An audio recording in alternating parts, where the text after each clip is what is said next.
Now, um, this week's chapter is careers and certification in IT, right? And to be able to really immerse ourselves in this topic, I would like you to try and imagine, right? Why would you be interested in computers at all?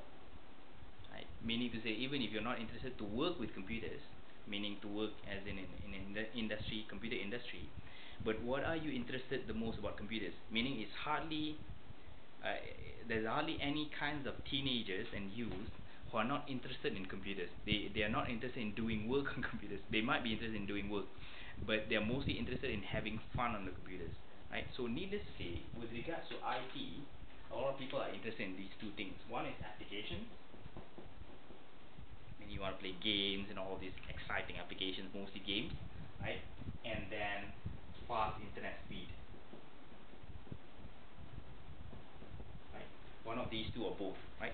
So needless to say, a lot of things with regards to IT and the IT industry, right, will have to do about these things. Meaning to say, when we want to talk about the growth of IT, we want to talk about executives that can actually build apps and executives that can actually achieve fast connections, among other things.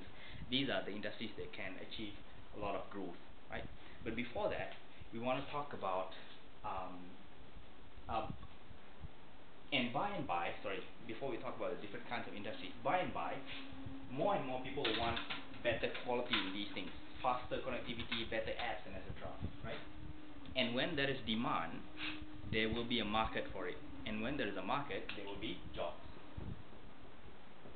And so when we talk about jobs in IT, a lot of it has to do with these things. But then, the computer industry actually has a lot of things inside, meaning there are actually 6 different types of corporations or industry inside the computer industry. We have the equipment manufacturers, like for example Logitech, which produces mouse and maybe speakers, right? We have chip makers, for example Intel and AMD and Kingston, I think, for RAM, right? We have software publishers,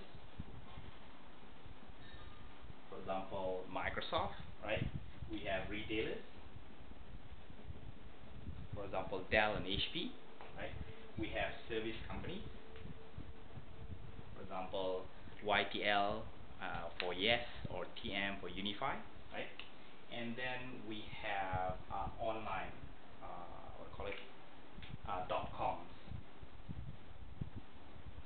Dot coms are businesses online, for example eBay, Amazon, and etc. Right? So these are all under the computer industry, and these are all creating jobs and maybe even eliminating jobs depending on the kind of technology that they're into, right? But technically speaking, in terms of IT, you will need to know IT to find jobs regardless of whether or not you're in IT, right? And with IT jobs, what happens is that it is an ever progressing industry because there's always something new in IT, right? So people, executives inside the IT industry will need to improve themselves, which we'll discuss um, in later videos.